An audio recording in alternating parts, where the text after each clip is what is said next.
Callaway's is the kind of restaurant where every table's reserved 3 months out, where the wine costs more than most people's rent, and where the man sitting at the back corner booth hasn't smiled in 6 years. His name's Heath Callaway, 37, sharp jaw, gray eyes that could cut through steel, and a reputation in Boston that makes grown men look away when he walks into a room. He's not a celebrity. He's not a politician. He's the kind of man whose name people only whisper, and even then, they check over their shoulder first. On this particular Saturday night, Heath's doing what he always does, sitting in the shadows, running an empire from a dinner table, surrounded by men who'd kill for him and a silence so thick you could choke on it. Nobody gets near that table without permission. Nobody. So when the front door swings open and a 6-year-old girl in a white dress walks in, holding the leash of a giant black Neapolitan Mastiff that weighs more than she does, every single person in that restaurant freezes. The hostess doesn't move. The 2 bodyguards by the VIP section reach for their belts, then stop because it's a child. She's got curly brown hair, big dark eyes that look way too serious for a little girl, and she's walking straight through that dining room like she owns the place. The dog, massive, black, muscles rippling under loose skin, walks beside her like a shadow with teeth. Customers stare. Forks stop halfway to mouths. Someone whispers, "Whose kid is that?" But the girl doesn't stop, doesn't look around, doesn't hesitate. She walks right past the bodyguards, right past Heath's most trusted advisor, and stands directly in front of the most dangerous man in Boston. The room goes dead silent. And then she says 7 words that nobody except for the man at that table who had spent 6 years guarding her secret could have ever imagined she would dare to say in the middle of a crowded restaurant. "I need to talk to you, Daddy. Now, before I tell you what happened next, you need to understand something. Nobody in Heath Callaway's world knew he had a daughter. Not his rivals, not his business partners, not even most of his own people. And what this little girl says next doesn't just shock the room, it changes everything. She looks up at her father, a man who's ordered things that would keep you awake at night, and she says with perfect calm, "I want you to marry the woman I chose. She's going to be my mom." Every man at that table stops breathing. They're waiting for the explosion because Heath Callaway doesn't take demands from anyone. But instead, he looks down at his daughter, and for the first time in longer than anyone can remember, the corner of his mouth lifts into something that almost looks like a smile. "All right," he says. "So, who is she?" And that, right there, is where this story really begins. If you're already hooked, do me a favor, hit that like button so more people can find this story. Share it with someone who loves a good drama. And if you haven't subscribed yet, now's the time. You don't want to miss what's coming. Now, let's go back to 3 months before that night, to a cold mansion hidden deep in the Vermont woods, where a woman named Waverly Kent was about to walk through a door that would change her life forever. The mansion stood deep in the maple woods outside Stowe, Vermont, more than 40 minutes by car from the nearest town, down a dirt road that even Google Maps couldn't be bothered to mark. Gray stone walls, black iron gates standing more than 3 meters high, security cameras mounted on every corner, and a 6-man guard team working shifts 24 hours a day. Inside, everything was so expensive it felt almost numb. Italian marble floors, heavy velvet curtains drawn tight over the windows, oak furniture polished every day by housekeepers whose names Pearl Callaway could never quite remember. But what made this house colder than any Vermont winter wasn't the architecture. It was the absence. Not a single family photograph on the walls. Not one childish scribble taped to the refrigerator. Not one trace to suggest this was the home of a 6-year-old girl, except for the small shoes lined neatly outside the second-floor bedroom door and the black Neapolitan Mastiff, weighing nearly 70 kilograms, curled at the foot of her bed every night. Pearl had lived here since the day she was born. Her mother, Priscilla Ashford, died right there on the delivery table, and her father, the man we just saw at Callaway's restaurant, sent his daughter to this place only a few weeks later. Safe, isolated, secret. No one outside knew Pearl existed. That was rule number 1, and Preston Yates, the estate's head butler, made sure every rule was followed absolutely. Preston was 45 years old, with a back as straight as a ruler, always dressed in a suit, even in the middle of summer, and he ran the house on a schedule precise down to the minute. Pearl woke at 7 o'clock in the morning, breakfast at 7:30, lessons with her private tutor at 8 o'clock, lunch at 12 o'clock, reading or supervised outdoor activities within the grounds at 2 o'clock in the afternoon, dinner at 6 o'clock in the evening, bedtime at 8 o'clock. Everything according to protocol. Everything on time. Everything perfect on paper. But Preston knew one thing he never wrote in the reports he sent to Frank Devaney, the boss's right-hand man. Pearl wasn't happy. She was so polite it made adults uncomfortable. "Yes, Mr. Yates. Thank you, Mr. Yates. I understand, Mr. Yates."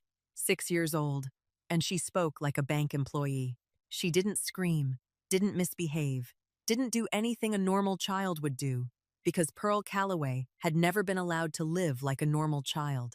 Before Waverly, there had been two other nannies. The first, a middle-aged woman named Margaret, lasted 4 months before resigning because she couldn't bear the isolation and the suffocatingly strict security rules. The second, a young woman named Courtney, lasted 6 weeks and then disappeared in the middle of the night, leaving a note on the kitchen table. "I can't live like this. I'm sorry." Pearl didn't cry when either of them left. She only sat on her bed, stroked Bruno's head, and said to the dog in a voice so calm it hurt, "Gone again, Bruno. It's just us now." Preston stood outside the bedroom door that time and heard everything. He clenched his hand, turned away, and called Frank to request a new nanny. For the third time, and that was when the name Waverly Kent appeared on Preston's desk, accompanied by a resume so thin it was pitiful, and a short note from the hiring agency. "No official experience. But she's good with children, and she needs this job more than anyone we've ever sent you." Waverly Kent arrived at the mansion on a November afternoon, when the last of the maples had shed their leaves, and the Vermont sky was gray as lead. She drove a 2009 Honda Civic, its silver paint peeling in patches, with exactly 2 suitcases and 1 small bag of toys packed in the trunk. Miles sat in the back seat, in an old car seat she had bought secondhand from Goodwill for $12, dozing off with a teddy bear missing one eye, clutched tightly in his hands.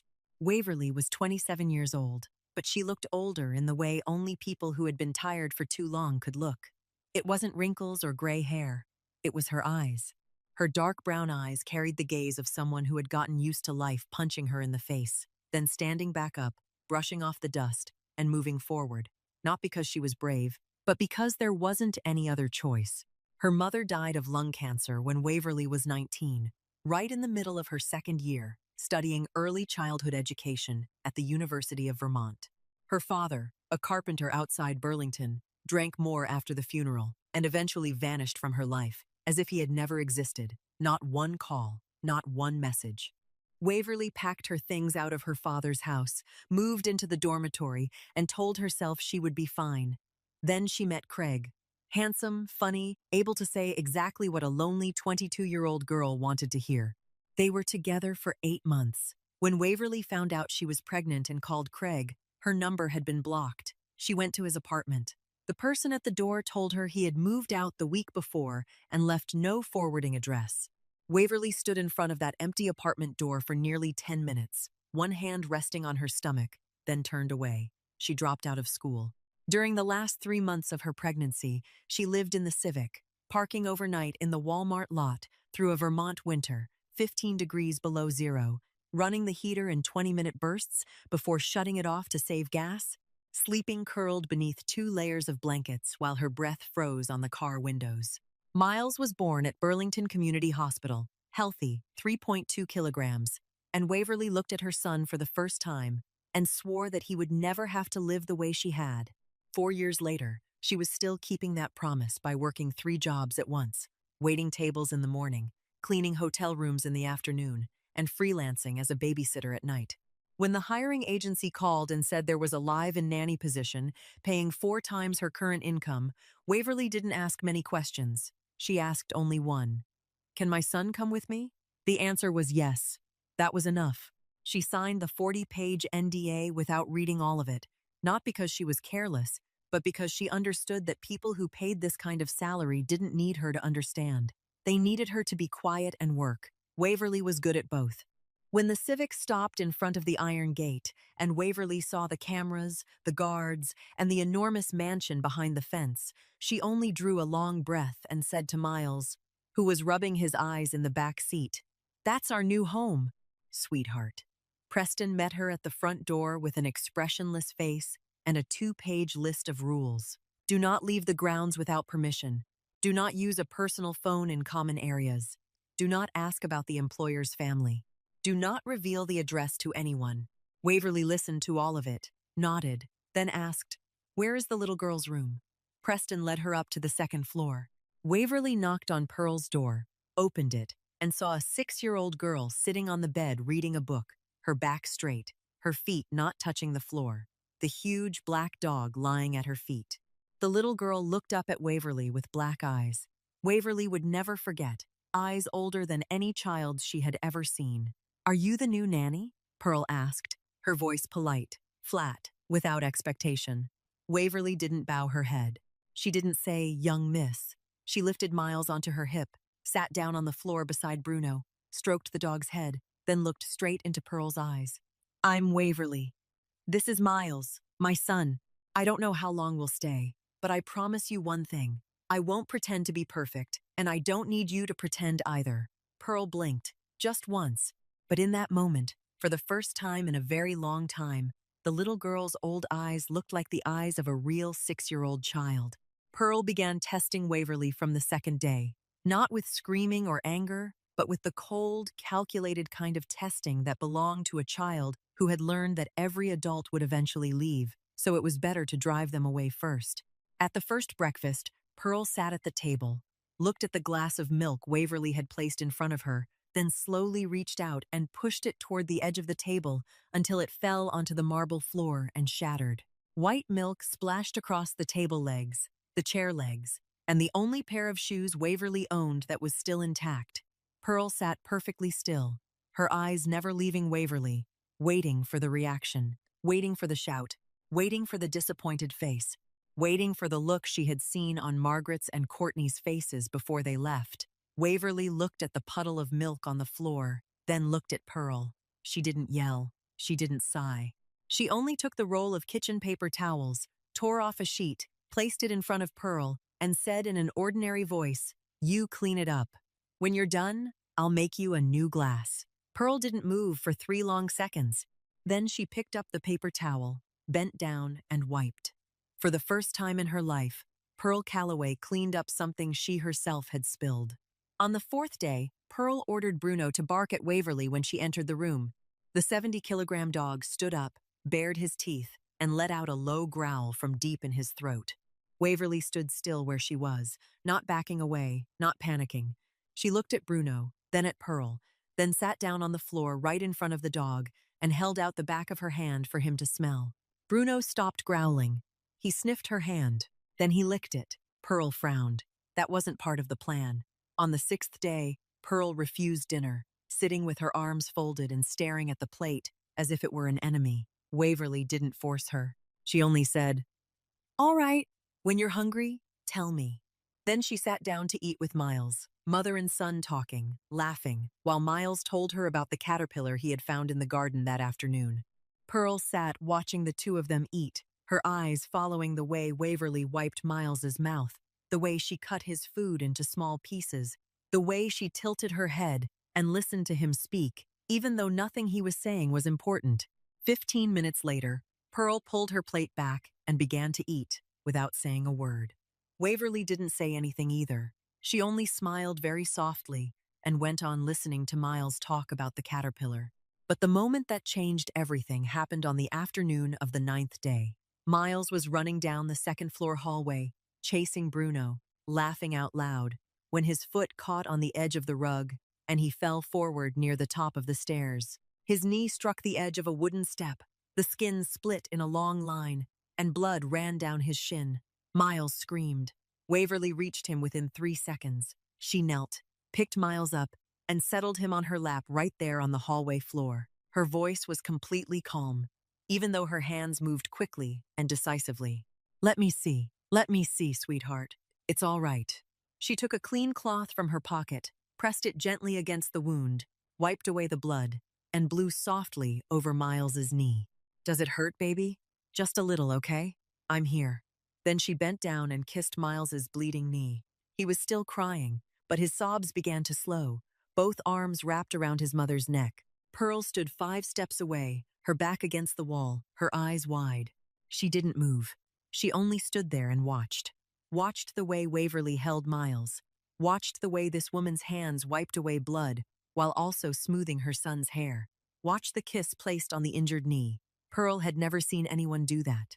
No one had ever held her when she fell.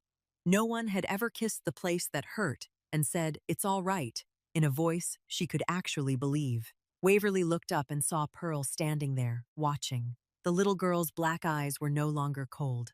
They were shining with tears. Pearl's voice was so small, Waverly almost didn't hear it. "Miss Waverly, if I got hurt, would you do that for me?" Waverly looked at the little girl. Looked into the eyes of a 6-year-old asking a question no child in the world should ever have to ask. She set Miles down beside her, opened her arms, and said, "Come here." Pearl didn't run. She walked over one slow step at a time, cautious, as if afraid that if she moved too quickly, the invitation would disappear. When Pearl stood in front of Waverly, Waverly bent down and kissed her forehead, lightly, warmly, without rushing. Pearl stood still for a very long time, eyes closed, her forehead resting against Waverly's lips. Bruno came over and placed his head on Pearl's lap. Miles reached out and took Pearl's hand.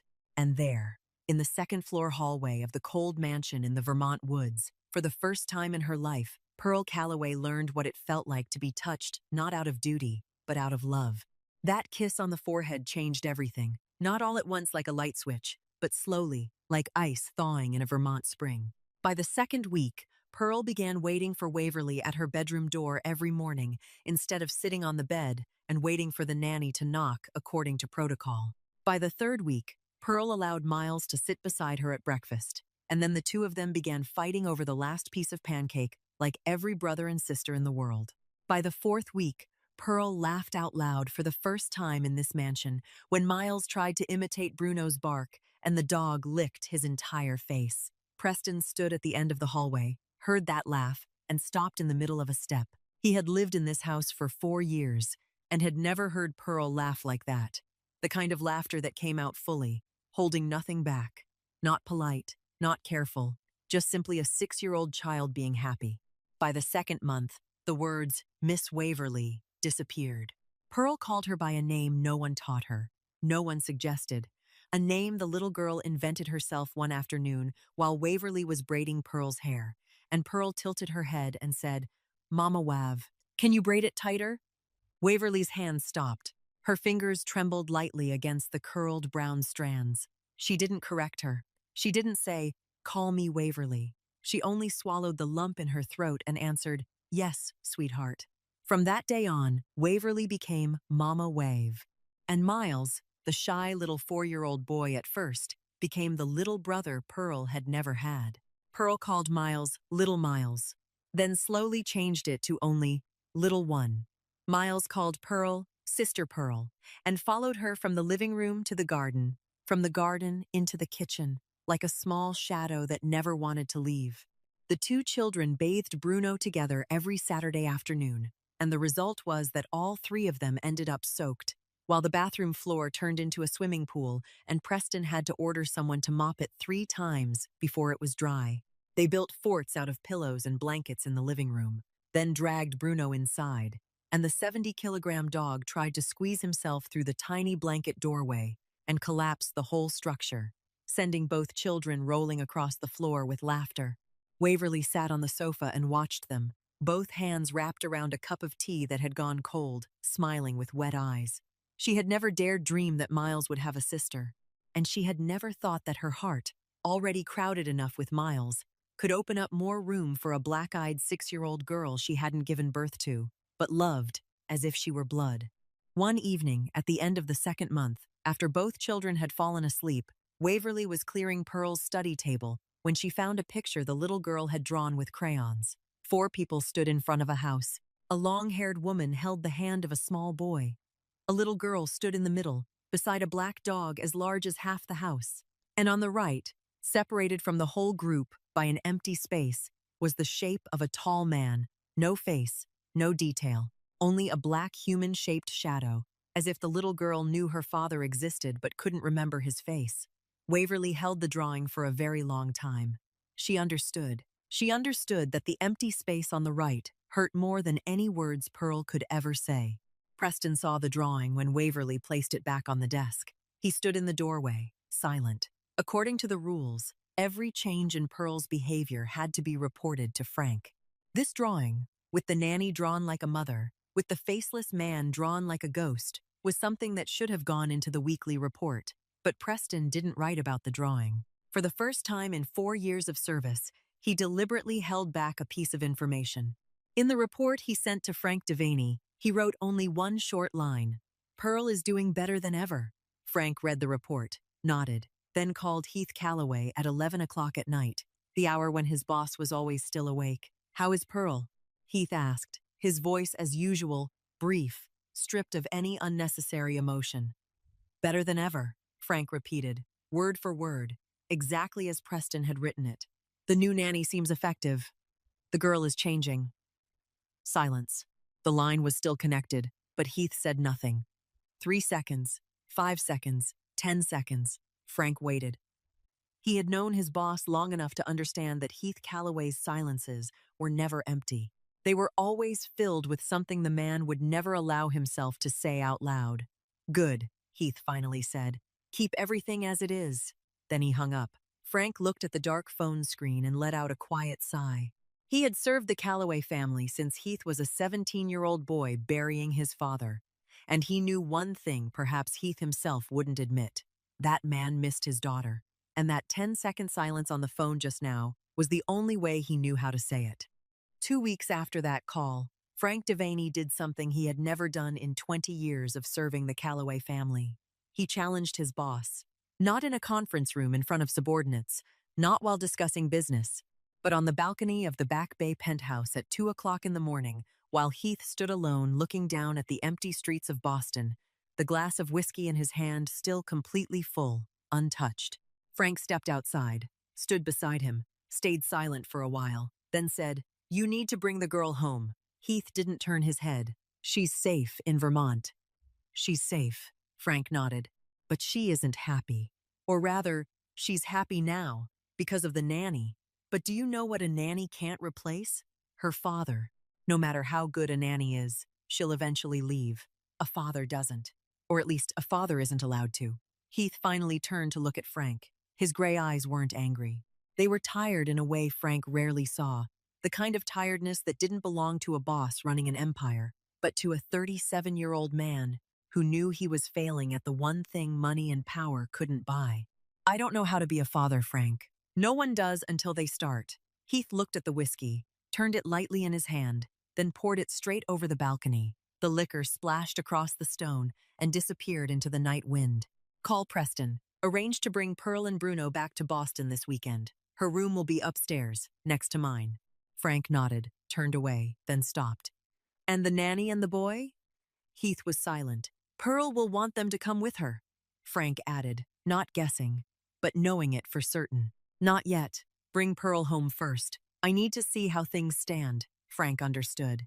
In Heath Calloway's world, every person brought into the inner circle had to be vetted, nanny or not, his daughter's affection or not. Procedure was procedure. He called Preston that very night. The news reached the Vermont mansion the next morning.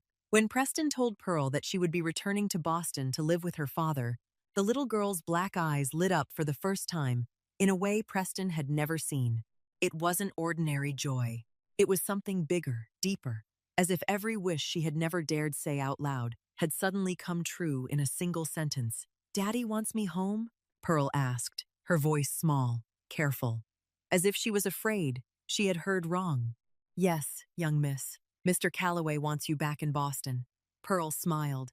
Then she turned to look at Waverly, who was standing in the kitchen doorway with Miles in her arms. "Mama Wav, we're going to Boston!" Waverly looked at Preston. Preston gave a slight shake of his head, just enough for Waverly to understand. Not we, only Pearl. The moment Waverly knelt down and told Pearl that she and Miles would stay in Vermont, the little girl's face changed. Not a loud collapse. Not screaming or crying. Something much worse. The light that had just come alive in Pearl's eyes went out, quickly, completely, as if someone had turned off a switch. She stood still, both hands hanging at her sides, then nodded. I understand. Those two words sounded 10 times heavier coming from the mouth of a 6-year-old child. Waverly pulled Pearl into her arms, her face buried in the little girl's hair. I'll be here waiting for you. Anytime you need me, I'm here. Pearl didn't answer. She only held Waverly tightly with her small arms, longer than any hug she had ever given anyone. On the morning they said goodbye, Miles didn't understand what was happening. The 4-year-old boy only knew that Sister Pearl was going somewhere, and that frightened him. Miles ran to Pearl, pulled at her hand, his eyes red. Where is Sister Pearl going? Sister Pearl isn't staying with me anymore? Pearl looked down at Miles. Then she did something Waverly would never forget. Pearl took off the necklace around her neck, the one she wore every day, and placed it around Miles's neck. I'm lending it to you. When we see each other again, you can give it back. Miles clutched the pendant tightly, tears running down his face. Then he pulled a small object from his pocket, something Waverly hadn't known her son had made. A star-shaped pendant carved from a piece of pine wood, ugly, crooked, uneven at the edges, tied with a strip of leather he had asked Preston to cut for him.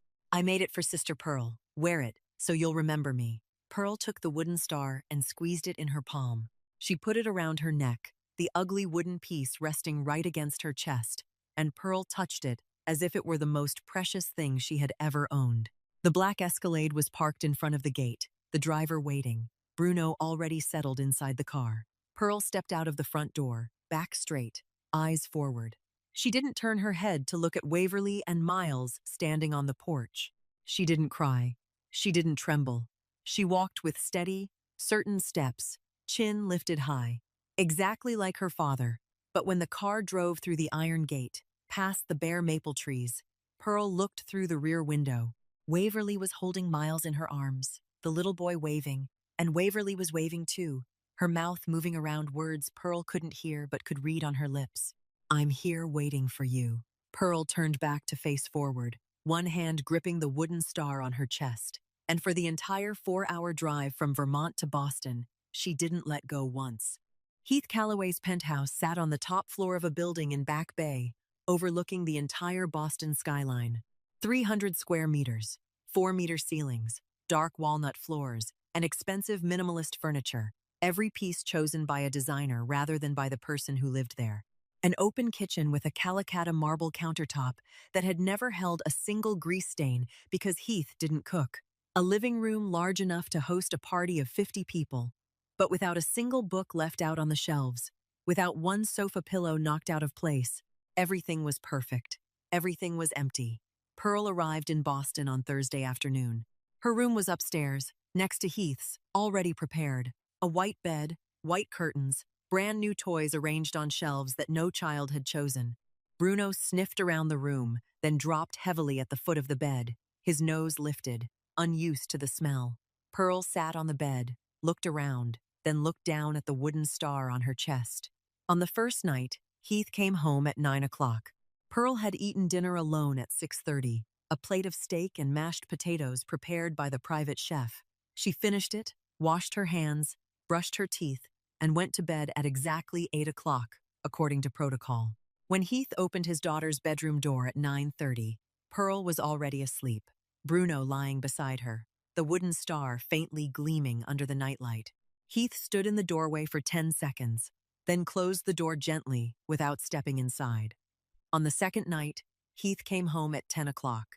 Pearl was still awake, sitting at the dining table in the living room, the plate of pasta in front of her gone stone cold, Bruno lying under her feet.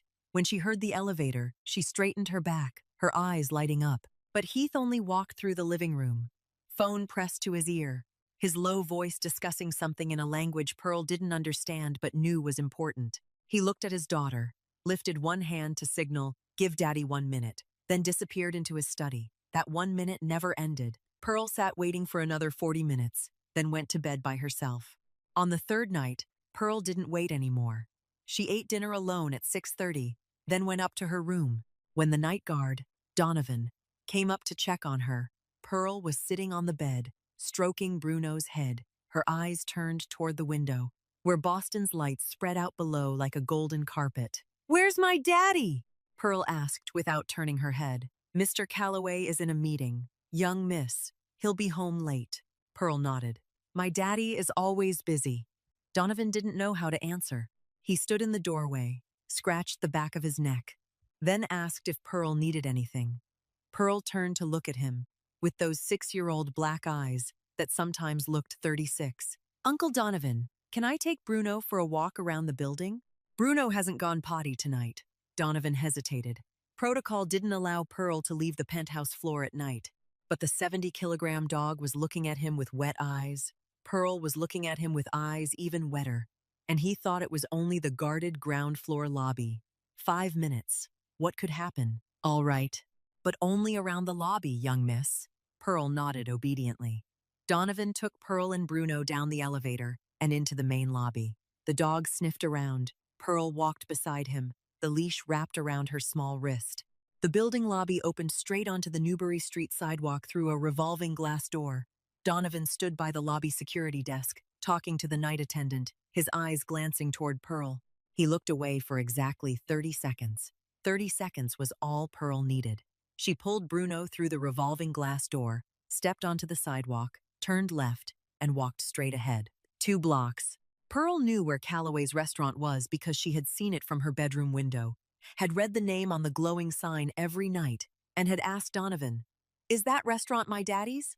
On the first day, a 6-year-old girl in a white dress walked along the Newbury Street sidewalk at 8:45 on Saturday night, leading a giant dog, the lights from restaurants and shops shining over her curled brown hair, and no one stopped her because Bruno looked like something you didn't want to stand in front of. When Donovan turned back and saw the empty lobby, it took him 2 seconds for his heart to stop and the next 3 seconds to call Frank Devaney, in a voice Frank would later describe as like a man about to be executed. Frank ordered an immediate search, but by the time the guards ran to Calloway's restaurant, Pearl was already inside. She had already walked through the glass door, through the lobby, past the frozen restaurant manager, past 2 VIP guards, and stood right in front of Heath Calloway with 7 words no one could have expected. "We already know what happened next at the restaurant. We've heard Pearl's proposal and Heath's answer. But what happened afterward, inside the black Escalade on the way back to the penthouse, was what truly changed everything." Pearl sat in the back seat, Bruno lying beside her, the leash still wrapped around her wrist. Heath sat across from her, his elbows resting on his thighs, watching his daughter. He didn't shout. He didn't scold. His voice was calm to the point of coldness, each sentence precise. "Why Waverly?" Pearl looked at her father. "Because Mama Wav is the only person who kisses my forehead when I'm sad. Because Mama Wav taught me that saying sorry doesn't mean being weak. Because I want Miles to be my real little brother. Because when I'm with Mama Wav, I don't have to pretend to be the young miss. I only have to be me." Heath said nothing for a long time.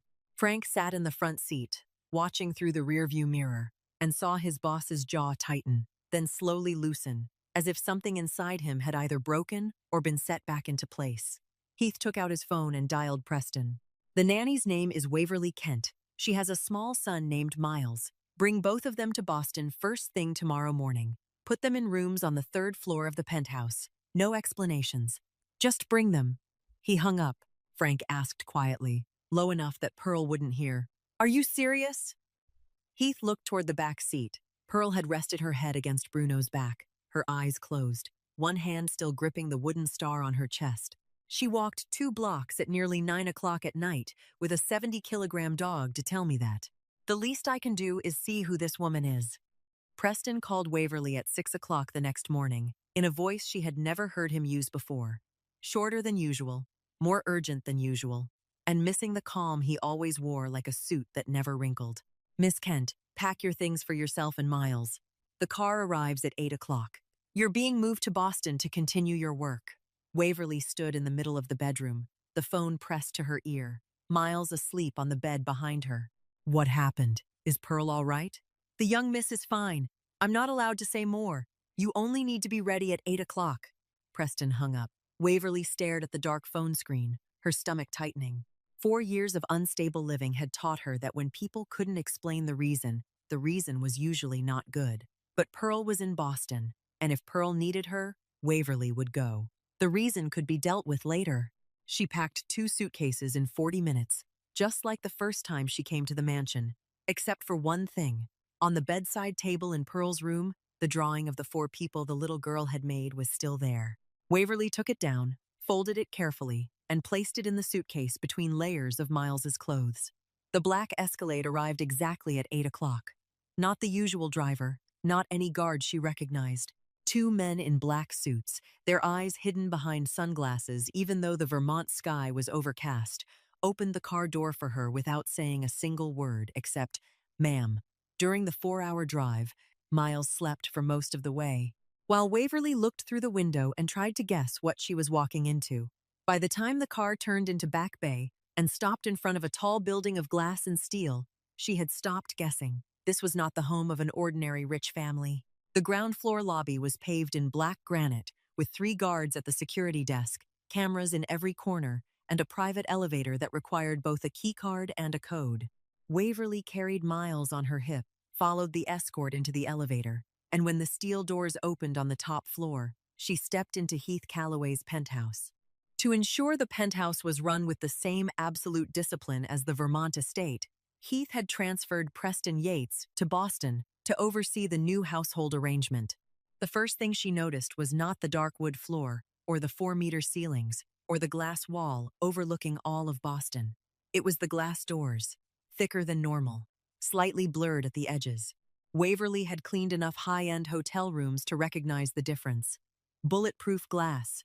She was standing inside a fortress in the sky. But before she could think any further, a shout rang out from the end of the hallway. "Mama Wav!" Pearl ran out from the living room, barefoot on the wood floor, curled brown hair flying, Bruno racing behind her with astonishing speed for a 70-kilogram dog. The little girl charged straight into Waverly and wrapped both arms tightly around her waist, burying her face in Waverly's stomach. "Mama Wav! Miles!" Miles rubbed his eyes against his mother's shoulder, looked down and saw Sister Pearl, then squirmed, demanding to be put down. Waverly set him on the floor. Miles hugged Pearl. Pearl hugged Miles. Bruno bounded around both children, his tail thrashing wildly, and for those 10 seconds, the cold, 300-square-meter penthouse suddenly held the sound of children's laughter for the first time since it had been built. Miles lifted his head, his round eyes looking everywhere. "Sister Pearl, your house is so big!" Pearl laughed, the kind of laugh Waverly remembered, the full-bodied laugh the little girl only had when she was beside Miles. "It's my daddy's house. Now it's our house, too."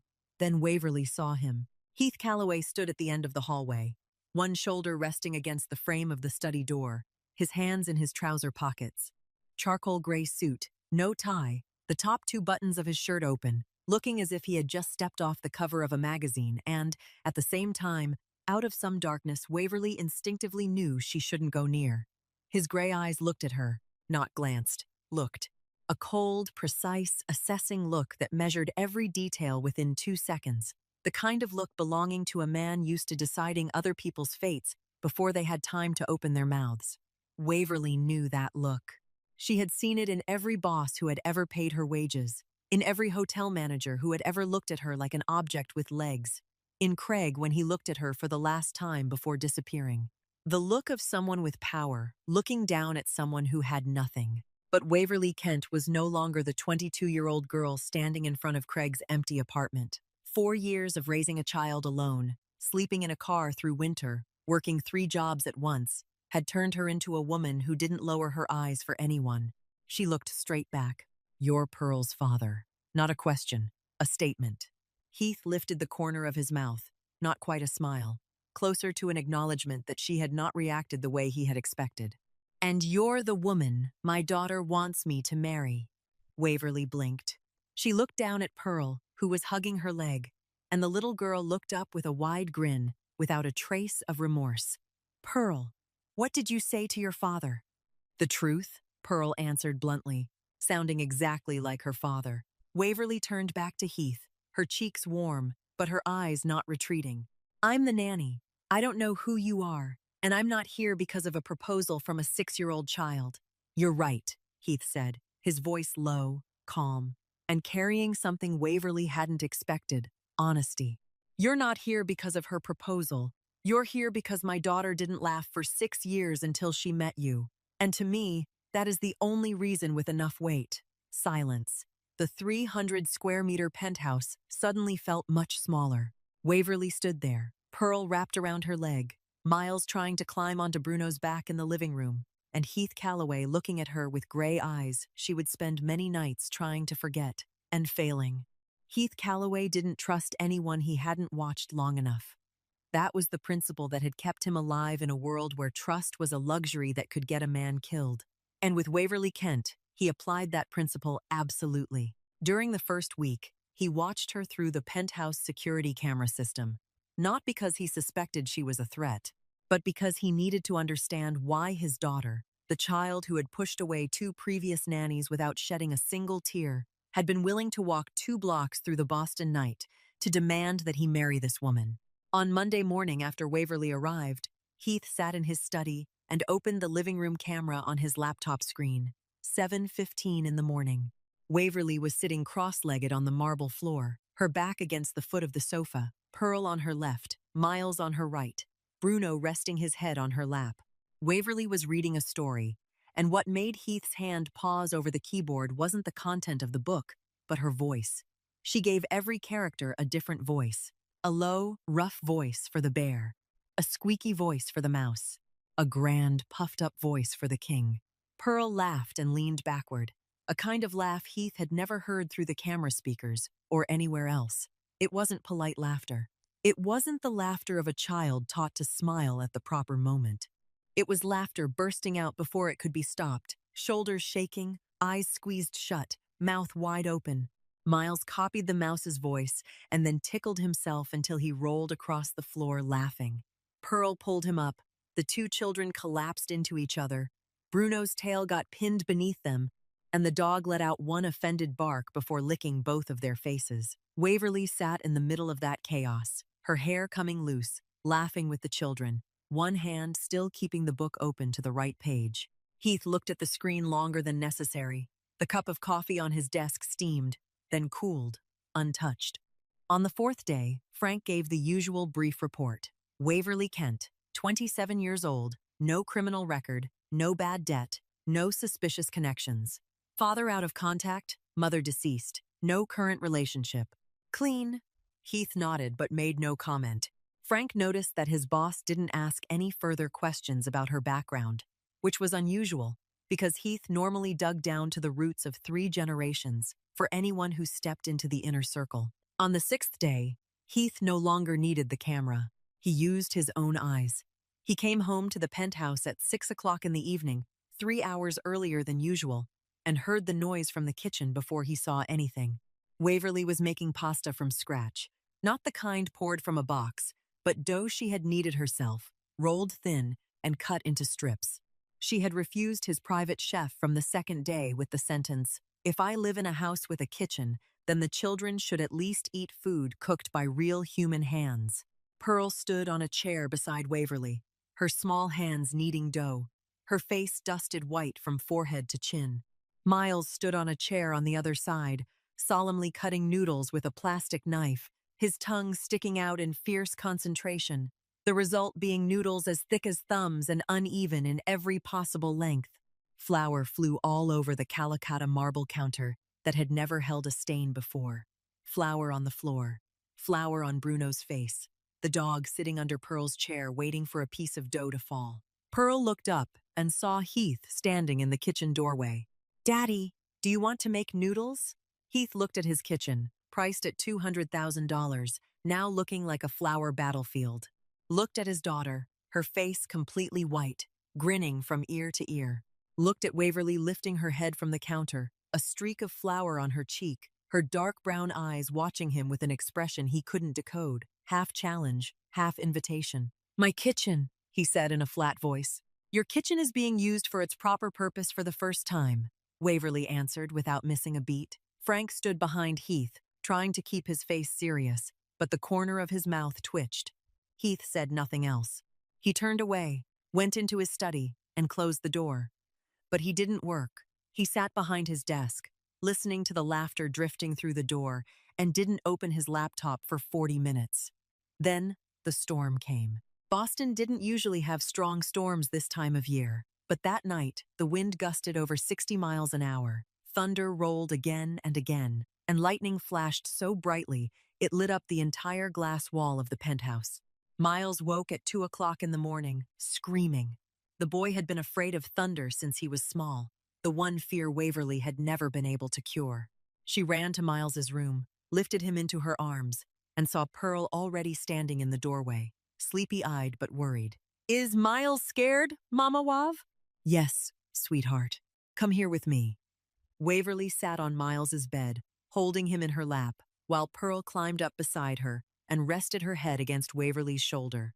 Bruno jumped onto the bed and lay across the foot of the three of them, taking up half the mattress. Thunder rolled. Miles sobbed.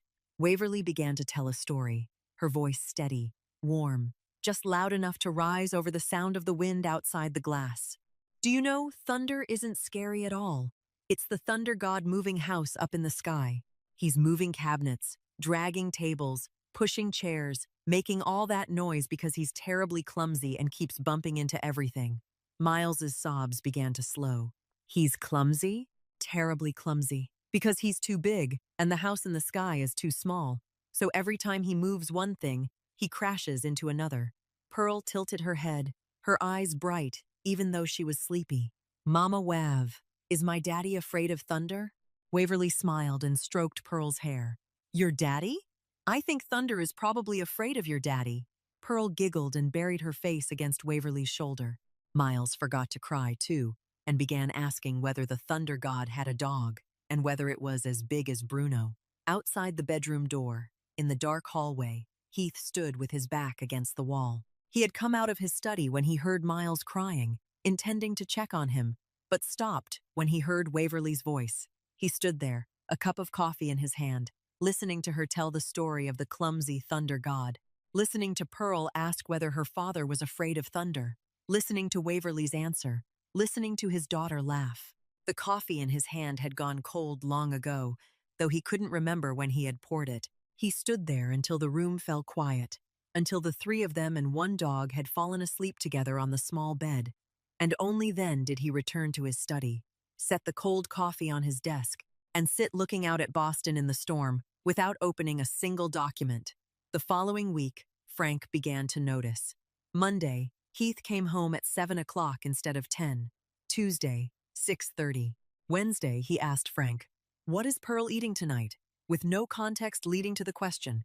Thursday, he came home at exactly 6 o'clock, stood in the kitchen doorway, watching Waverly teach Pearl how to cut vegetables, then went into his study without saying a word, but left the door slightly open. For the first time in the history of the penthouse, Frank recorded all of it. He said nothing, but in 20 years of serving Heath Calloway, he had never seen his boss change his schedule for anyone, until now. Pearl Calloway was 6 years old, but she planned with the precision of someone 5 times her age. Maybe it was her father's blood, or maybe it was the instinct of a child who had lived long enough among cold adults to understand that if she wanted something to happen, she had to arrange it herself. And what Pearl wanted was very simple. Her daddy needed to be near Mama Wev, not the kind of near where he stood in the kitchen doorway, looking in, and then walked away. Not the kind where he came home 3 hours early and locked himself in his study with the door slightly open, but truly near, talking, sitting together, like a family. Miles was the perfect ally because the 4-year-old boy was willing to do anything Sister Pearl told him to do without asking why. The first trick happened on Tuesday night of the second week. The penthouse had a small library at the end of the upstairs hallway, where Heath sometimes read documents when he didn't want to sit in his study. Pearl knew her father would go in there around 8 o'clock because she had been observing his schedule for 2 weeks, exactly the way he had observed Waverly through the cameras. At 7:45, Pearl ran to Waverly in the kitchen. "Mama Wav, I forgot my book in the library. Can you get it for me? I'm scared because that room is dark." Waverly didn't suspect anything. She went up to the library, stepped inside, and saw Heath already sitting in the armchair by the window, documents on his lap. The two of them looked at each other, both surprised. Then the library door slammed shut behind her, the sound of the lock turning, The sound of small feet running away down the hallway, mixed with giggling and the tapping of dog claws on the wood floor. Waverly turned back and yanked the handle, locked solid. Pearl. No answer. Heath looked at the door, then at Waverly, then took out his phone and called Frank. It rang. Once, twice, 3 times, 4 times. Voicemail. He called a second time. Voicemail. A third time. Voicemail. He looked at the phone with an expression that, if Frank had seen it, would have told him he would owe a very long explanation. But Frank didn't see it because he was sitting in the lobby downstairs, looking at Pearl's name on his phone screen from 5 minutes earlier, along with a text message. Uncle Frank, please don't answer Daddy's calls. I'm fixing something important. Frank read the message, looked at the phone vibrating over and over with the name Heath Calloway, then placed it face down on the table. 62 years old, 20 years serving the family, and he had never ignored a call from his boss. But tonight, Frank Devaney decided that the 6-year-old young miss had higher priority. Inside the library, the first 15 minutes passed in silence. Heath read the documents, or pretended to read them.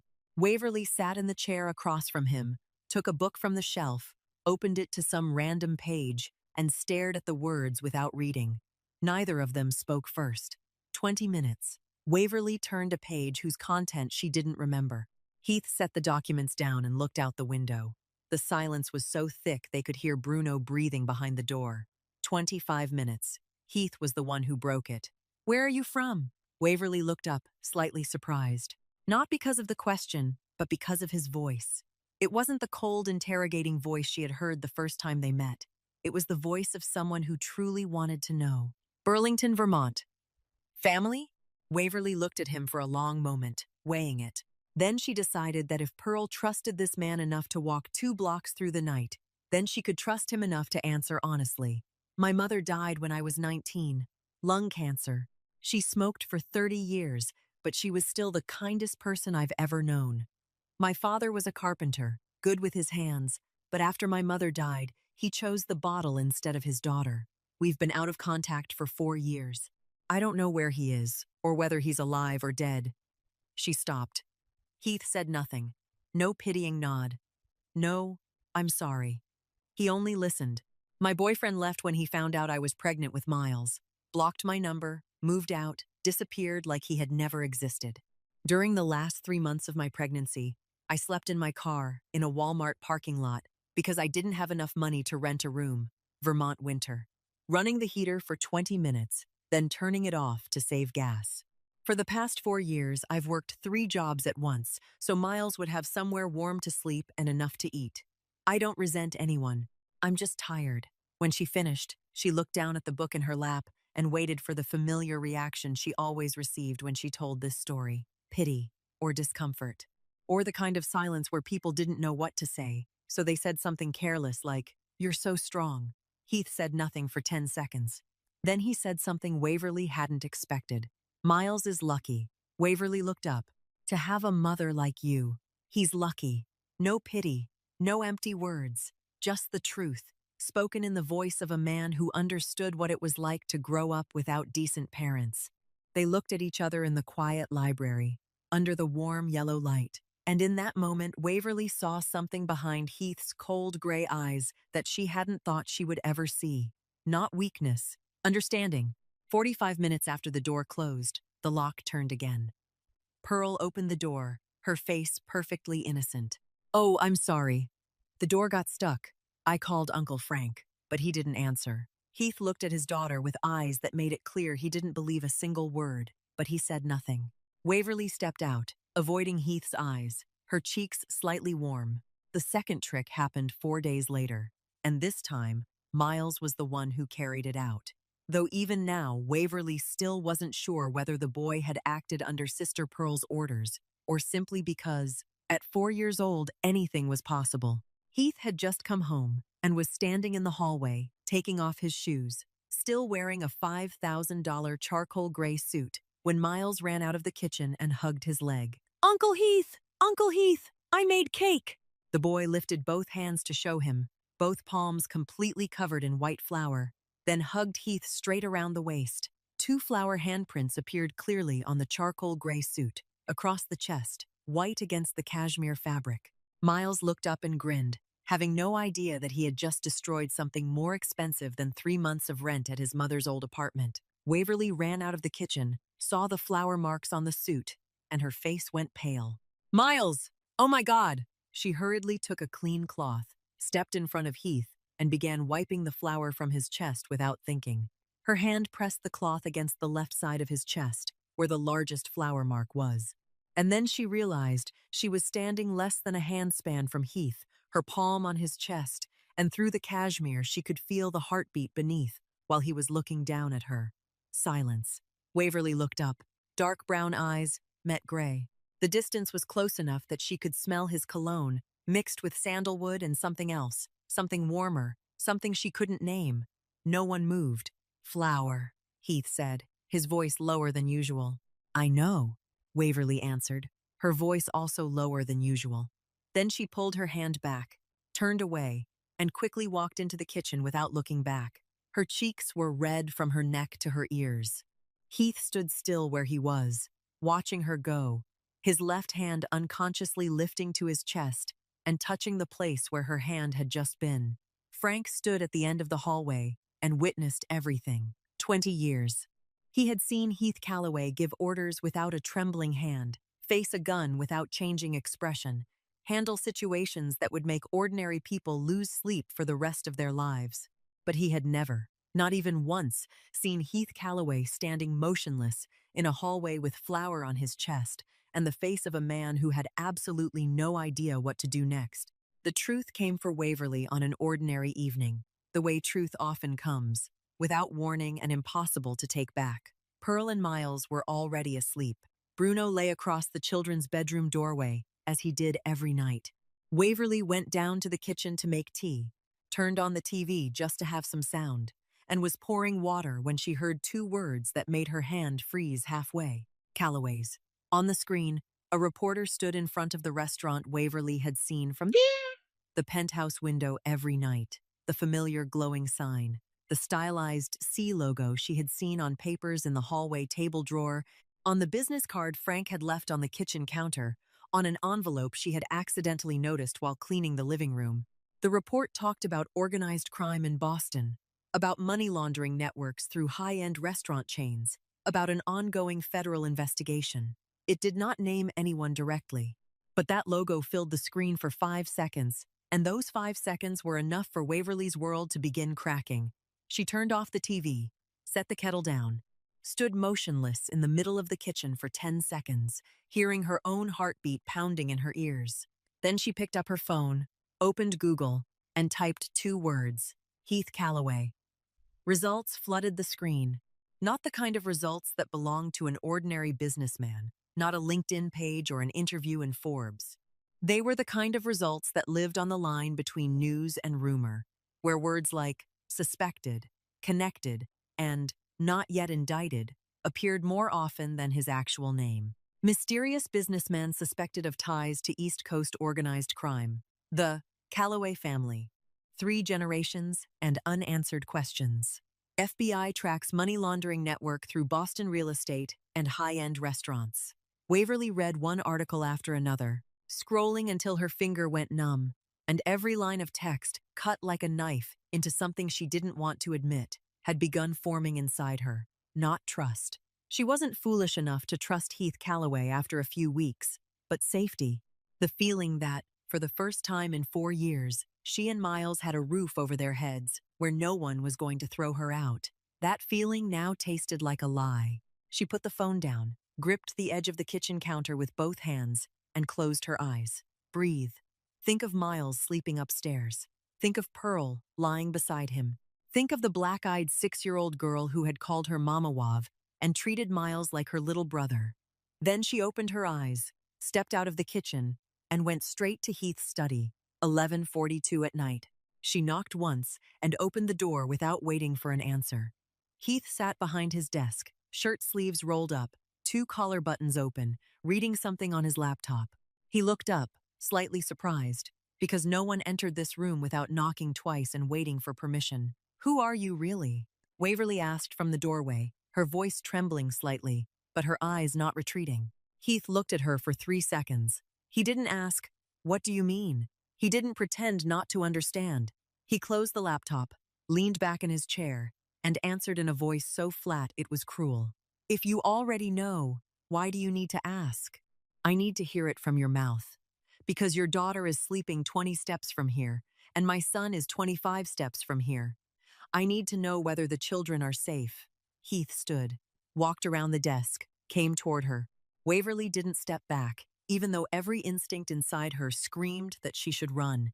He stopped 1 step away, close enough for her to see the pulse beating in his throat, close enough to smell the faint whiskey on his breath, close enough to realize that those gray eyes weren't angry, they were tired. "I'm what you read about on Google. I won't deny it, and I won't explain it. But there is one thing you need to know. No one in this world can touch those children while I'm here. No one. That isn't a promise.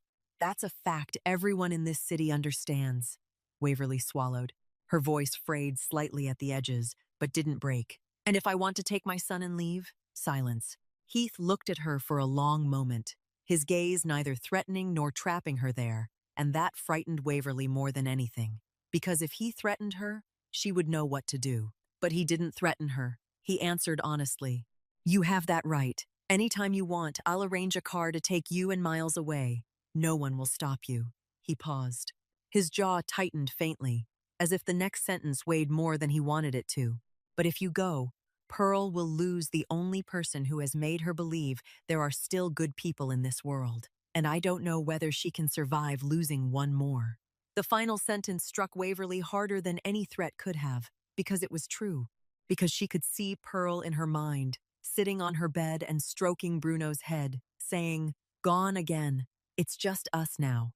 And she knew that if she walked out of this penthouse, that 6-year-old girl would say those words for the 4th time. Waverly stood there in the doorway of a mafia boss's study, torn in two between the mother's instinct, telling her to take Miles and leave immediately, and the heart reminding her that upstairs there was a black-eyed little girl sleeping with a wooden star against her chest, waiting to wake up tomorrow morning and call her Mama Wav. She didn't answer Heath. She turned away, stepped out, and closed the door behind her without saying another word. Heath stared at the closed door, standing motionless where he was, his hand gripping the back of the chair until his knuckles turned white. In an abandoned warehouse in Quincy, 20 minutes south of Boston by car, Garrett Shaw sat on a metal folding chair in the middle of a hollow space, cracked concrete beneath him, the only light coming from a ceiling bulb hanging loosely from an electrical wire. 39 years old, close-cropped hair, square jaw, and the eyes of a wolf, patient, watchful, waiting for the exact moment to bite. Garrett controlled the largest synthetic drug pipeline in New England, from fentanyl to methamphetamine, and he had wanted to swallow Heath Calloway's territory whole for 5 years, but had never found an opening. Heath operated too tightly. His organization was too disciplined. There was no visible weakness. Until tonight. The person sitting across from Garrett was not one of his men. It was a voice coming through a burner phone placed on a wooden crate between them. Speaker on, volume low. A woman's voice, even and cold. "He has a daughter named Pearl. She's his hidden weakness, and she's finally back in Boston. I want her nanny gone, but don't you dare touch the child." Garrett didn't move, but his eyes lit up in a way that would have made an ordinary person's skin crawl. "What else? There's a new nanny. Waverly Kent, 27 years old, single mother, 4-year-old son, no background, no family, no one protecting her except Heath. She knows nothing about the organization, completely clean, and completely vulnerable." "Why are you telling me this?" Silence for 2 seconds. "Because I've been here for 15 years, and I've never been treated like family. She's been here less than a month, and he has changed his schedule for her. I don't need your money, Shaw. I just need him to understand that ignoring me was a mistake." Garrett smiled, not with pleasure, but like a hunter who had just seen his prey expose its side. "She's the nanny. Knows nothing, has nothing. Perfect." He ended the call, leaned back in the folding chair, and began to think.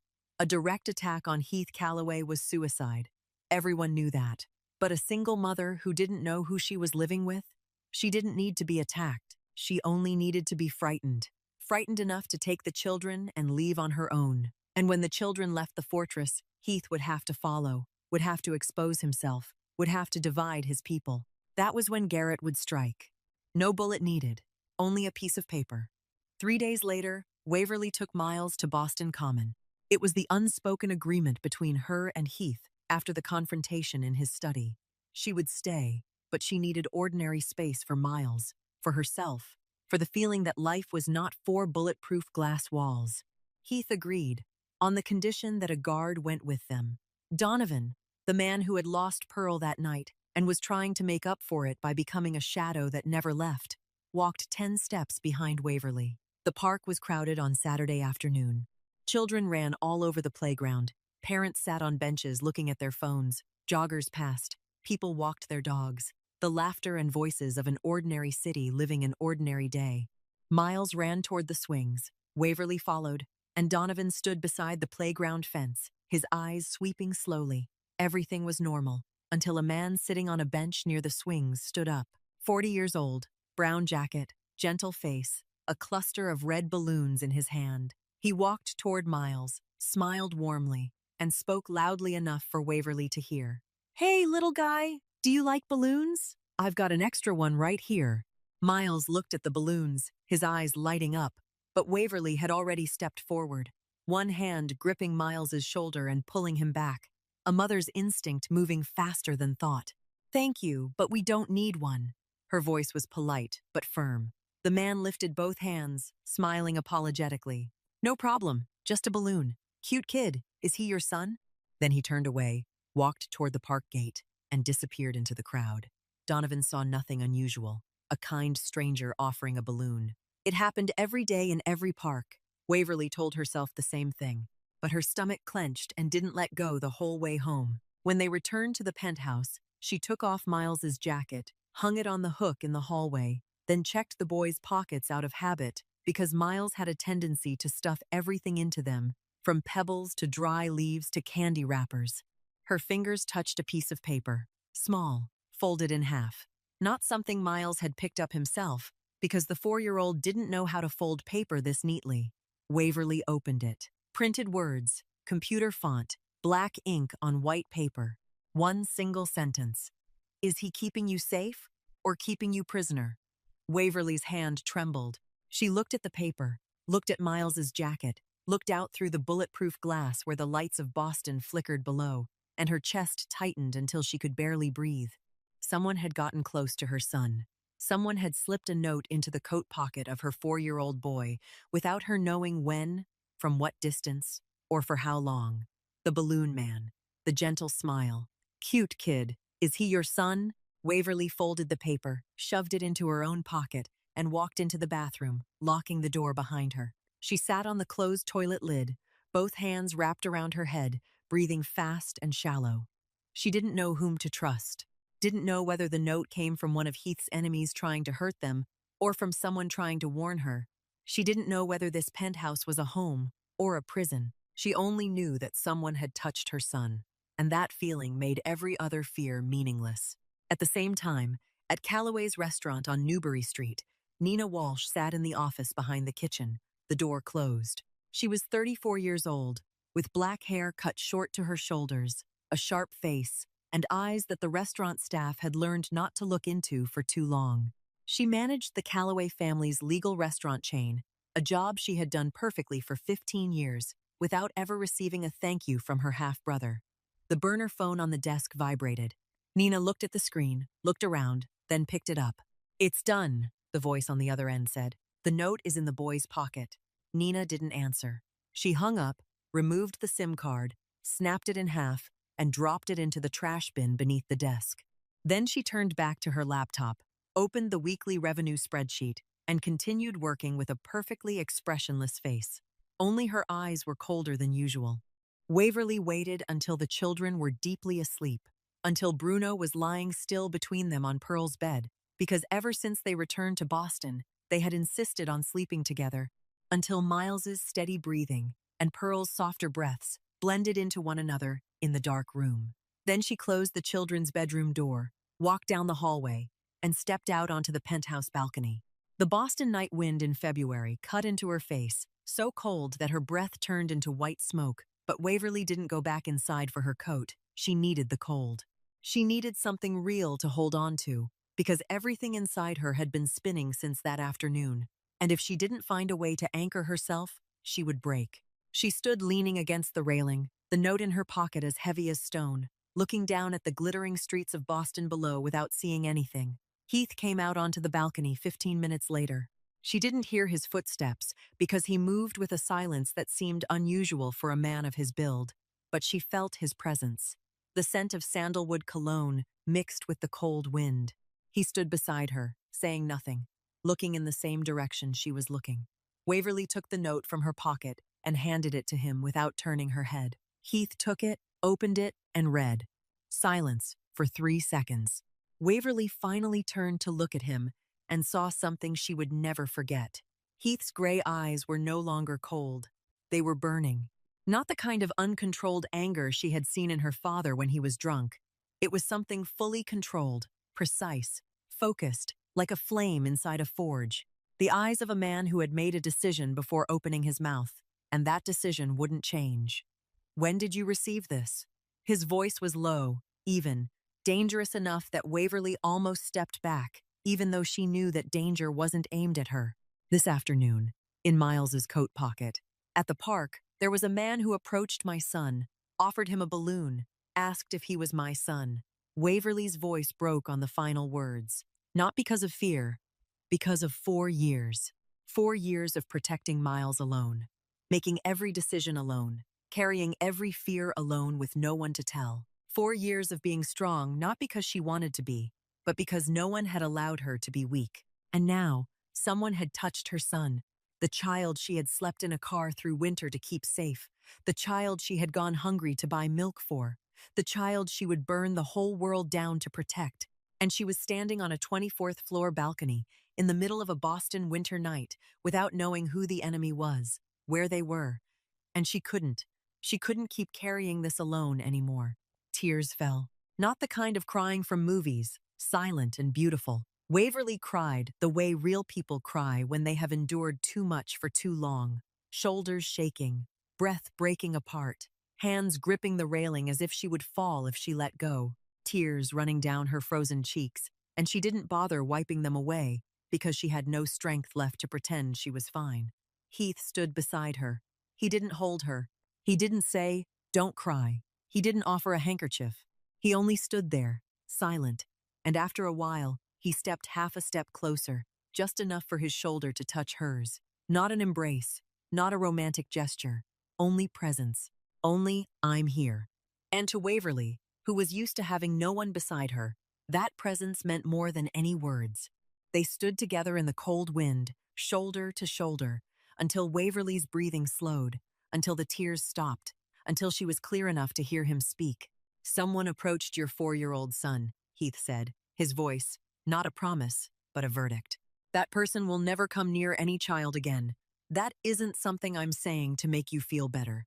That is what will happen." Waverly looked at him. Her eyes were swollen, her nose red, her hair blowing in the wind, and she looked nothing like any woman Heath had ever sat beside at high society dinners. She looked like a mother who had cried out all her tears in the middle of a winter night. And somehow, that was the most beautiful thing he had ever seen. "I'm not a good man, Waverly." It was the first time he had called her by her name. "Not Miss Kent. Not you. Waverly." Those 3 syllables sounded entirely different coming from his deep voice in the night wind. "I'm not a good man," he repeated, "and I won't pretend to be a good man, so you can feel safe. But the children, Pearl, Miles, you, all 4 of us will be safe. That is the only thing I know for certain." Waverly looked at him. Then she said, her voice hoarse after crying, so small the wind almost carried it away. "Waverly." "My name. If you're going to call me by my name, then I'll call you by yours. Heath." It was the first time she said his name, not Mr. Calloway, not Sir. Heath. And on the 24th floor balcony, in the middle of a winter night in Boston, 2 people stood beside each other, shoulder to shoulder, the cold wind cutting across their faces, and neither of them said anything more. But for the first time in 4 years, Waverly Kent didn't feel alone. And for the first time in far longer than that, neither did Heath Calloway. Heath left the balcony after Waverly, walked straight into his study, and called Frank, 2:17 in the morning. Frank answered on the first ring because he had slept with his phone on the nightstand for 20 years. Someone approached Miles at the park this afternoon. Put a note in the boy's coat pocket. Find out who, by any means. Before noon tomorrow. Frank didn't ask anything else. He heard Heath's voice and knew this wasn't the kind of order that allowed questions. He sat up, got dressed, and started working at 2:20 in the morning. By 9 o'clock, Frank had the Boston Common Park camera footage from the south gate, an angle covering the swings, the man in the brown jacket, the red balloons, the falsely gentle face. Frank ran the image through a recognition system belonging to someone he knew in the police department. Tommy Brennan, 42 years old, prior convictions for theft and intimidation, no connection to any major organization, hired muscle by the hour. The kind of man who worked for anyone who paid cash and didn't ask why. Frank dug deeper. Brennan had received cash from an account routed through 3 layers of shell companies, but the final layer led back to a name Frank had to read twice before he believed it. The funds had been pulled from a coded discretionary account disguised as a bulk produce expense, a digital trail that only someone with Frank's 20 years of oversight could link back to Nina Walsh. Frank sat in the car, staring at the name on his laptop screen, and felt something heavy settle in his chest. He had known Nina since she was 19, thin, short-haired, standing at the back door of the family's first restaurant, asking her brother for a job. Heath had been 23 then, newly inherited his father's empire, and he had looked at the half-sister the old man had left behind and said, "Let her work, but she has to prove herself." Nina proved herself. 15 years, from waiting tables to managing the entire chain, not one mistake, not one complaint, but also 15 years, without ever being invited into the room where the real decisions were made, not once being called my sister in front of outsiders, not once having Heath look at her with anything other than the eyes of a boss looking at an employee. Frank called Heath at 11:45. Nina, one word, silence on the line. Frank heard Heath's breathing change, deeper, slower, the breathing of a man forcing something down by sheer will. Bring her to the penthouse. 4 o'clock this afternoon. No one else. At 4 o'clock, Nina Walsh stepped out of the penthouse elevator in a perfectly tailored black suit, her short black hair without a single strand out of place, and the calm face of someone who had known this call would come from the moment she snapped the burner phone, SIM card in the trash 3 days earlier. Heath stood in the living room, not seated, not offering her a seat. Frank stood beside the window, his face like stone. Waverly and the children had been taken upstairs, the door closed. "Sit down," Heath said. Nina sat, back straight, hands on her lap. Looking at her brother with eyes Frank recognized as having been prepared for this moment for a long time. Heath placed the note on the table in front of Nina. "Is he keeping you safe or keeping you prisoner?" Nina looked at the note. No denial, no surprise. "If you already know, why ask?" The same sentence Heath had said to Waverly the night she asked him who he was. And Heath realized it, realized his sister was using his own language against him, and it hurt more than he wanted to admit. Why? Because 15 years, Heath. 15 years I built your restaurants, managed your money, cleaned up after you, and you never once looked at me like family. I'm your sister. Same father, same blood. But you treat me like an employee you pay above average. Nina stopped, drew a breath, and the next sentence trembled slightly despite her effort to hold it steady. Then she came, the nanny, a stranger, less than a month, and you changed your schedule for her, came home early because of her, stood outside the door, listening to her tell stories to your child. You've never looked at me the way you look at her. Not once. Frank lowered his eyes to the floor. He didn't want to hear these words, because they weren't entirely wrong. Heath stood still. His face didn't change, but the pulse in his neck beat faster. When he spoke, every word came separate, slow, heavy, like a hammer falling onto an anvil. You put my daughter in danger. Nina blinked. For the first time since she had walked in, the calm surface cracked. I didn't mean to hurt Pearl. The plan was only to scare the nanny so she would leave on her own. I never. You contacted Garrett Shaw. Heath's voice cut across hers like a blade. You told him my daughter exists. Told him where Pearl is. told him who Waverly and Miles are. You placed 4 lives in the hands of a man you know damn well wouldn't stop at a piece of paper. Nina fell silent, her lips pressed tight, her eyes slowly reddening, but she didn't cry. Not yet. From this moment on, you have nothing to do with the restaurants, the organization, or anything carrying the Calloway name. A plane ticket to Miami has been booked. Someone will supervise you there. You won't be harmed, but you won't set foot in Boston until I allow it. Nina stood, slowly, her back still straight. She looked at Heath, and in that moment Frank saw on her face not the hatred he had feared. It was loss. The kind of loss belonging to someone who had finally accepted that the thing they had spent their whole life seeking would never come. I only wanted you to see me, Heath, Nina said softly, then turned and walked toward the elevator. Tears fell on the 3rd step, but she didn't lift a hand to wipe them away. The elevator doors closed. Frank and Heath stood in the living room in silence. She's your sister, Frank said quietly after a long while. Heath looked out the window, jaw tight, his eyes staring far away but seeing nothing out there. I know. Those 2 words carried a weight Frank had spent 20 years learning to recognize. It wasn't indifference. It was pain. Heath Calloway would never allow himself to name.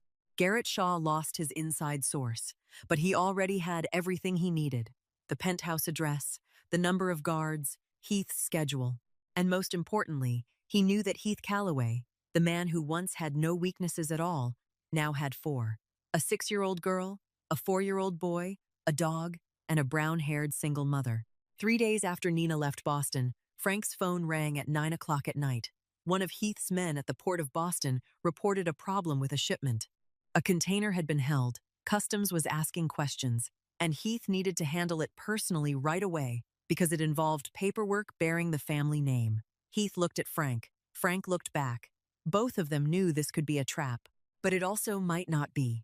And if that container was opened in front of customs with Calloway paperwork on it, the consequences would be something no trap could compare to. Heath put on his coat, ordered 4 guards to come with him, and left 2 men at the penthouse, along with Donovan. I'll be back in 2 hours, he told Frank on his way to the elevator. Then he stopped, turned his head, and looked toward the hallway where the children's room was lit. If anything happens, anything at all, call me. Frank nodded. They left the penthouse at 9:20. At 9:53, the power in the entire building went out. Waverly was sitting at the kitchen table reading a book when darkness swallowed the penthouse whole. It wasn't a normal power outage, the kind where the lights flickered and then came back. It was absolute darkness, sudden and complete, as if someone had pulled the plug on the whole building. The security system went silent. The cameras died. The electronic locks lost power. 90 seconds. Preston had told her when she first arrived at the penthouse, while showing her where the security devices were. If the power goes out, the backup system starts in 90 seconds. If anything unusual happens, the safe room is at the end of the upstairs hallway, the steel door to the left of Pearl's room. The code is the 4 numbers of the young Mrs. Birthday. At the time, Waverly had thought she would never need that information. Now she ran. She raced up the stairs in the dark, a mother's instinct guiding her more accurately than any flashlight. Entered Pearl's room, lifted Miles, who was crying because of the darkness, with one arm and took Pearl's hand with the other. "Mama Wav, what's happening?" Pearl asked, her voice shaking, but she didn't scream. "Come with me, quickly. Bruno, come." The dog jumped down from the bed and ran ahead of the 3 of them as if he knew the way. Waverly pulled the 2 children down the dark hallway, counting her steps, because she had walked this path alone 3 times during the first week to memorize it. 14 steps from Pearl's room to the steel door. She pressed the 4 numbers. A green light blinked. The door slid open. She pushed Pearl and Miles inside, Bruno following after them, then stepped in herself and closed the door. The automatic lock engaged on its own separate backup battery. A military-grade safe room. Steel walls, no windows, an emergency radio, a small battery-powered LED light, enough water and food for 3 days. Outside, Waverly heard the sounds. Glass breaking. Heavy footsteps. Donovan shouting something, then going silent. Then other footsteps, at least 3 men, moving quickly through the penthouse, opening one door after another, searching. In the downstairs hallway, Preston emerged from his room at the far end of the home, a flashlight in his hand. He saw the strangers before they saw him. He didn't run. Preston Yates was 45 years old, had never held a gun, had never hit anyone, but he knew the location of the silent alarm button on the hallway wall, the one Frank had installed separately, battery-powered, connected directly to Frank's phone through radio signal that didn't depend on Wi-Fi or the power grid. Preston pressed the button just as the first of the three intruders saw him. The flashlight fell. A heavy impact. Preston collapsed onto the hallway floor, but his finger had already left the button 3 seconds earlier. The signal had been sent. Inside the safe room, Pearl cried. Not the uncontrolled screaming kind of crying, but the silent kind, tears flowing steadily, both hands clinging tightly to Waverly's shirt, her face buried in Waverly's chest. Miles hugged Pearl from behind, his face buried in his sister's hair, trembling but not crying, because Sister Pearl was crying and someone had to be strong. Bruno lay in front of the steel door, his muzzle pointed outward, a deep growl rumbling continuously from him, every muscle under his black hide drawn tight, ready to tear apart anything that came through that door. Outside the safe room, the footsteps stopped in front of the steel door, pounding, someone yanking the handle, then the sound of a phone call, a man's irritated voice. Safe room, can't get in. Then Garrett Shaw's voice through the phone speaker, even and cold. Wait, Calloway will come back, and when he does, he'll open the door himself because of his daughter. Pearl shook harder when she heard the pounding on the door. Mama Wav, I'm scared. Waverly held both children tightly, her back against the steel wall, her voice steady and warm even though inside she was frightened enough to want to scream. I'm here. Bruno is here. No one can get in. Where's my daddy? Pearl asked, her voice tiny. Your daddy is coming. How do you know? Waverly looked down into Pearl's tear-soaked black eyes in the dim LED light, and she answered with the only truth she believed completely. Because nothing in this world can stop your daddy when you need him. On the road to the port, Frank's phone rang. He looked at the screen, saw the emergency signal from the penthouse, and the blood drained from his face for a fraction of a second. Turn the car around, Frank shouted at the driver. Then he turned to Heath.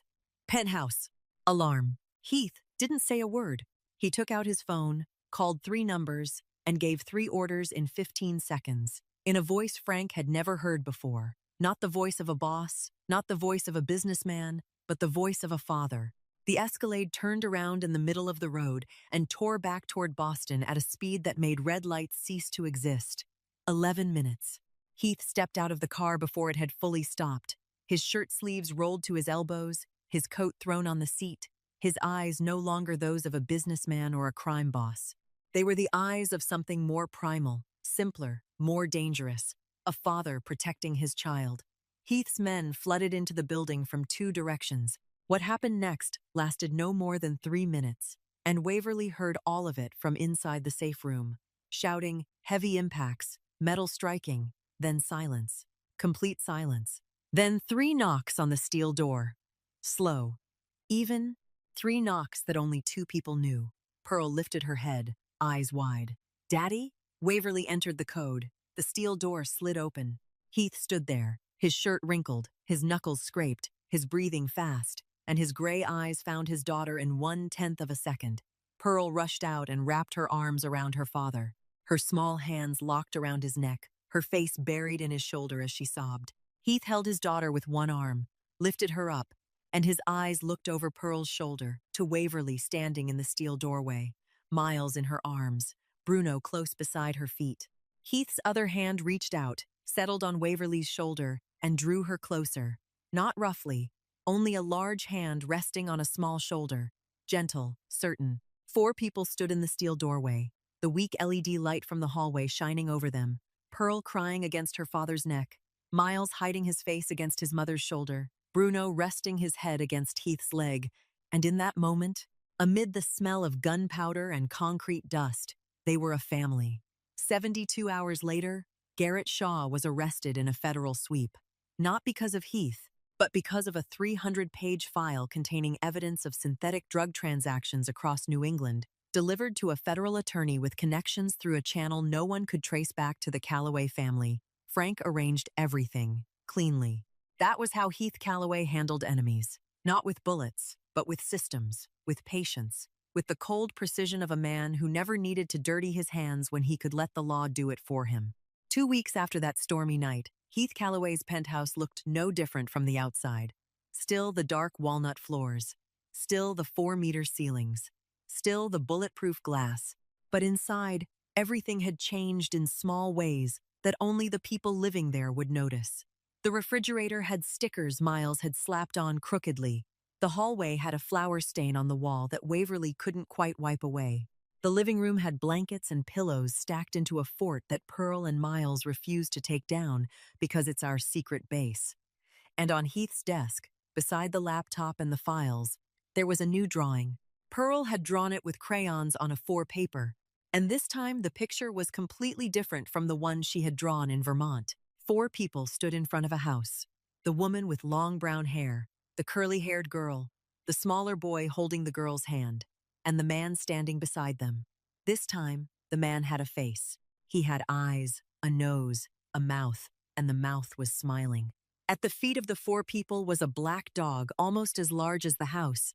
Above them, in the uneven capital letters of a 6-year-old child, Pearl had written 2 words, "My family." Pearl placed the drawing on Heath's desk and ran away without saying anything, the way she did every important thing, quickly, neatly, without explanation, letting the action speak for itself. Heath looked at the drawing for a long time, longer than he had ever looked at any file or report. Then he picked up the desk phone and pressed the internal number. Waverly. "Come into my study." Waverly knocked and stepped inside. Heath stood beside the desk, the drawing in front of him. The door closed behind her. The study was quiet, with only the ticking of the clock and the distant rumble of Boston far below the glass. "I need to tell you something," Heath said, his voice low, and Waverly realized that, for the first time since she had known this man, he looked uncomfortable, not weakly uneasy, but like someone about to say something he had never said in his life and did not know what language could hold it. "I don't know how to love," he said, each word slow, considered, as if every word were a bullet he had to load into the chamber by hand. "My father didn't teach me that. He taught me that feeling was weakness, and weakness gets you killed. I believed that for 37 years. He stopped, looked at the drawing, looked at the 4 people with clear faces, the man smiling, the words, "My family."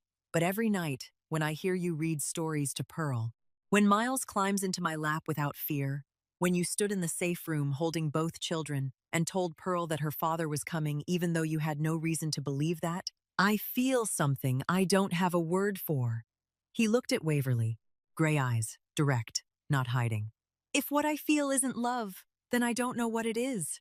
Waverly stood 3 steps away from him.